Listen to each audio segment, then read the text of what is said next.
Hello my friends, and welcome to a new / unique video idea. I did not come up with this idea, so I take no credit and I can say things like it's an awesome idea. Today we're going to be talking about 10 books that you guys read for the Read Your Bookshelf Challenge in 2025 that you loved and you think that I will love. I love this idea. I honestly don't remember who suggested it. I asked for BOOKMAS recommendations on a number of different platforms. Don't remember who it was, but whoever, if it was you, thank you. This is a brilliant idea. So I've been taking some time to go through your guys' recommendations, books that you gave 5 stars, books that you think that I'll like, books that I have not already read, because there was quite a few that I had, and books that I looked up and then sounded really interesting. So I'm going to be sharing 10 of them here today. As I was going through, I was like, I could add more to the list, but then this video will get a little long. And so what I think that I will probably do is have some additional ideas over on Patreon / I don't know where it's going to be at the point that this video goes live, but my plan is to also open up YouTube memberships, which will be exactly the same thing as my Patreon, but just another space for those who don't want to leave YouTube and go to a different platform. I'm in the process of setting that up, but BOOKMAS isn't really the time for me to be adding more to my plate.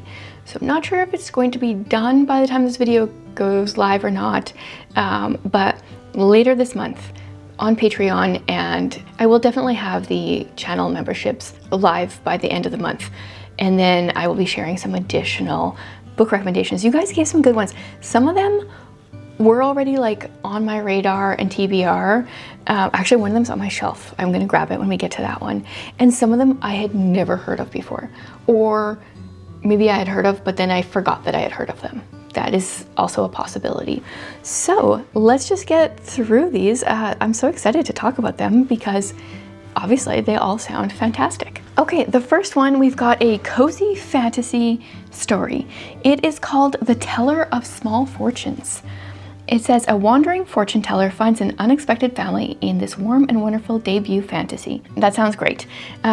Teo is an immigrant fortune teller, traveling between villages with just her rusty mule for company. She only tells small fortunes, whether it will hail next week, which boy the barmaid will kiss, when the cow will calve. She knows from bitter experience that big fortunes come with big consequences. Even if it's a lonely life, it's better than the one she left behind. But a small fortune unexpectedly becomes something more when a semi-reformed thief and an ex-mercenary recruit her into their desperate search for a lost child. Soon they're joined by a baker with a need for adventure. K-N-E-A-D, need. And of course, a slightly magical cat. Always great to have a magical cat. Teo sets down a new path with companions as big-hearted as her fortunes are small. But as she lowers her walls, the shadows of her past are closing in, and she'll have to decide whether to risk everything to preserve the family she never thought she could have. Love found family. Sounds sweet, sounds cozy, so that is now on my radar. And what I'm going to be doing with these book recommendations is adding them to my TBR cards for 2026. So I will be having a separate color of card with each of these book recommendations on there in hopes that I can get to them. Okay, this one has been on my radar. I actually have had a hold on it from my library for quite some time. I've got to be getting close at this point. It is The Will of the Many, which is the first book in a series, which I have no idea how long it's going to be. What does it say on Goodreads? Currently there's 2 books. Not sure if that's the end or not. The Catalan Republic? I don't know. The hierarchy may rule the world now, but they do not know everything. What is this? This is fantasy, right? It says fantasy, dark academia, science fiction, mystery. Okay, it's tagged with everything.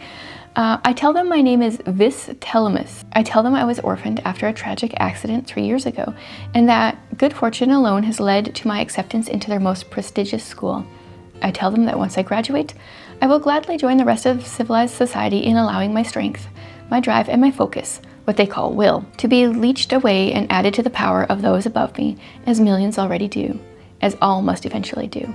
I tell them that I belong, and they believe me. But the truth is, I have been sent to the academy to find answers, to solve a murder, to search for an ancient weapon, to uncover secrets that may tear the Republic apart, and that I will never, ever cede my will to the empire that executed my family. To survive, though, I will have to rise through the academy's ranks. I will have to smile and to make friends and pretend to be one of them and win. Because if I cannot, then those who want to control me, who know my real name, will no longer have any use for me. And if the hierarchy finds out who I truly am, they will kill me. Yes, I've been meaning to read it. It sounds good. I think Jared would really like it. So excited to put that onto a card and hopefully get to it.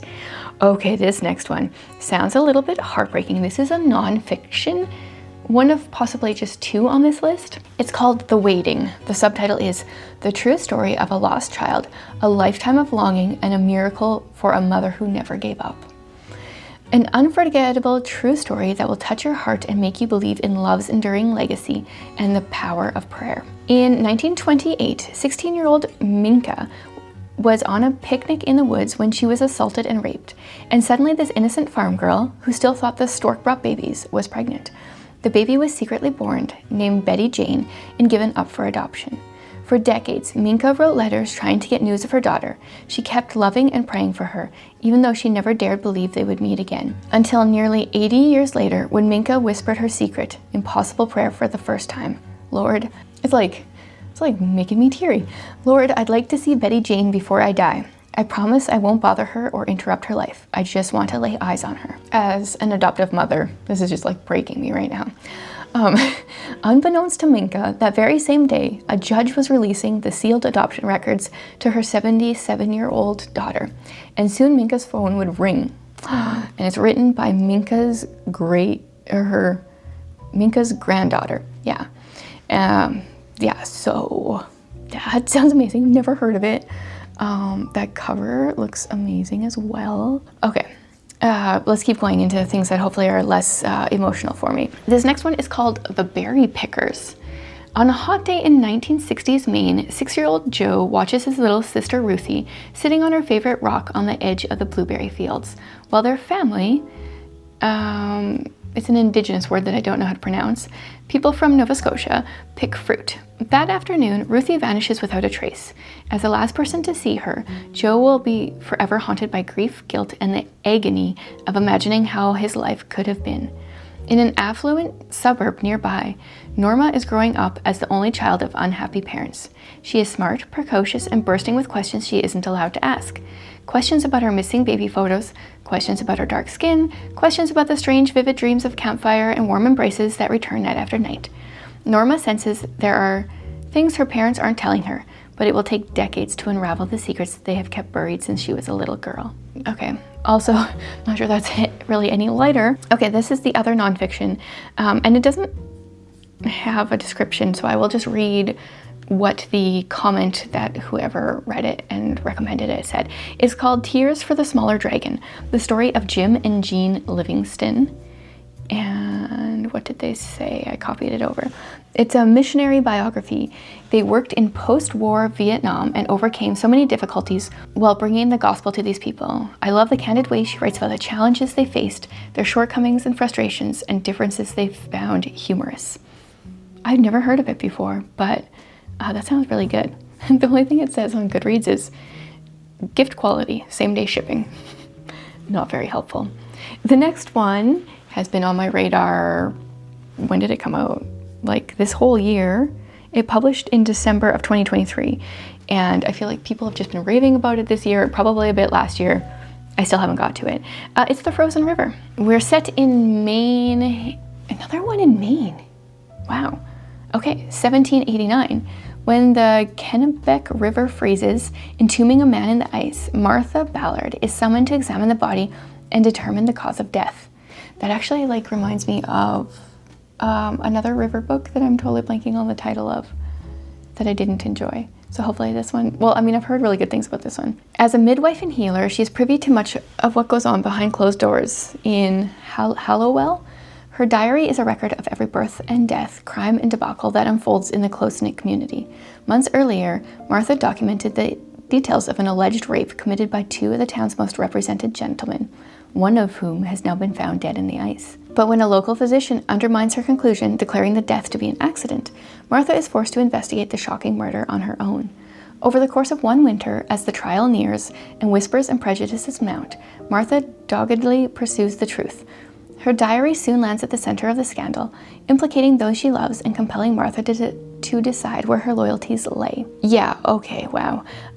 This one I might just have to like put onto my January TBR. I'm not even sure if I'm going to like leave it to the cards to figure out, because this demands to be right in the middle of winter when it's cold. So it has to be January or February in my opinion. So yeah, there's that one. What's this next one? Mr. Penumbra's 24-hour bookstore. Don't know how to say his name. This one I think is, yeah, it's tagged as magic realism, which is not exactly a buzzword for me, but quite a few people that I follow on Goodreads have rated it highly, so willing to give it a try. Clay Janin tells how serendipity, sheer curiosity, and the ability to climb a ladder like a monkey has sent him from web drone to night shift at Mr. Penumbra's 24-hour bookstore.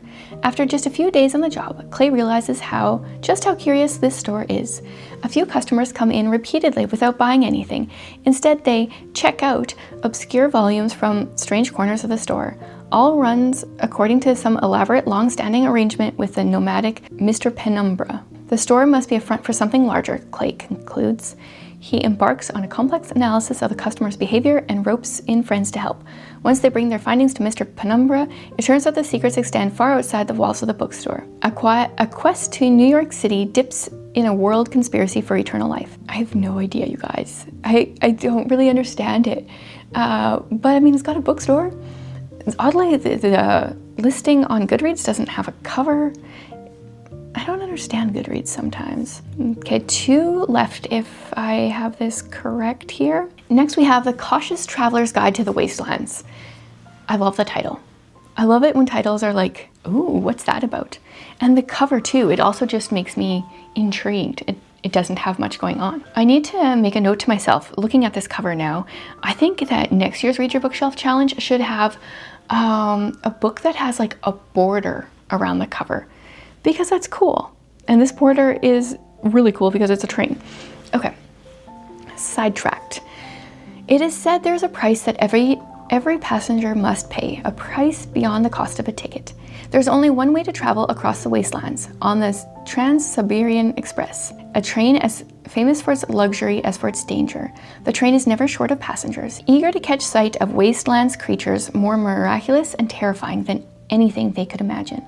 But on the train's last journey, something went horribly wrong, though no one seems to remember what exactly happened. Not even Zhang Weiwei, I'm so not good at names, who has spent her life on board and thought she knew of all the train's secrets. Now the train is about to embark again with a new set of passengers. So we've got a grieving woman with a borrowed name, a disgraced naturalist looking for redemption, a beguiling stowaway with a powerful connection to the wastelands itself. Weiwei knows she should report Elena, but she can't help but be drawn to her. As the girls begin a forbidden friendship, there are warning signs that the rules of the wastelands are changing and the train might once again be imperiled. Can the passengers trust each other as the wilderness outside threatens to consume them all? I don't even know, like what is this tagged as? Fantasy, historical fiction, mystery, historical fantasy. Okay, well, we'll see what that one's all about. And the last one has birds in the title, so that would work for my animal. Oh, this says animal on the cover, but the Read Your Bookshelf Challenge, I think that could be animal in the cover or in the title. I don't remember if I specified, but I'm saying now it could be either or. It's called Sugar Birds, anyway, and I love birds. Why is there no birds on the cover? We are set in Northwest Washington State, 1985. For years, Harris Hayes has taught his daughter, Aggie, the ways of the northern woods. So when her mother's depression worsens, Harris shows the girl how to find and sketch the nests of wild birds as an antidote to sadness. Aggie is in a tree far overhead when her unpredictable mother spots her and forbids her to climb. Angry, the 10-year-old accidentally lights a tragic fire, then flees downriver. She lands her boat near untamed forest where she hides among the trees and creatures she considers her only friends. determined to remain undiscovered. A search party gathers by Aggie's empty boat hours after Celia, fresh off the plane from Houston, arrives at her grandmother's nearby farm. Hurting from her parents' breakup, she also plans to run. But when she joins the hunt for Aggie, she meets two irresistible young men who compel her to stay. One is autistic, the other dangerous. So we're gonna stop there. Those are 10 of your recommendations. Wait, that's not true. We're not gonna stop there. I missed the one that I own. Let's throw in one more. Number 10. I didn't have the description of this on my computer because I own the book. Number 10 here is Bomb. And this is a middle grade World War II-ish book. It's in December 1938, a chemist in a German laboratory made a shocking discovery. When placed next to radioactive material, a uranium atom split in two. That simple discovery, dealing with the tiniest of particles, launched a cutthroat race that would span 3 continents. The players were the greatest scientists, expert spies, hardened military commandos, and some of the most ruthless dictators who ever lived. The prize? Military dominance over the entire world.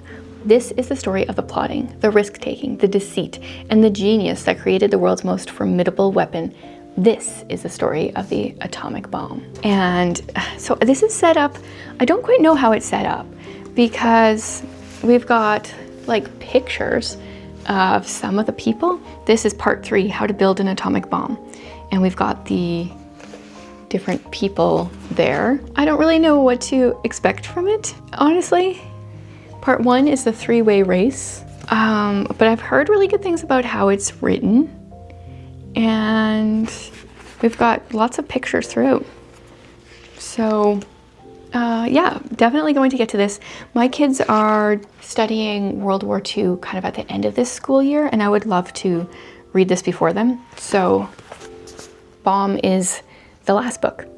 And then if you guys want even more about book recommendations, like I said, Patreon, YouTube memberships. That video won't be coming up until like the end of December, but and the channel memberships will at least be live by then if they're not already. So thanks for joining me for another BOOKMAS video. I will be back again tomorrow with another one.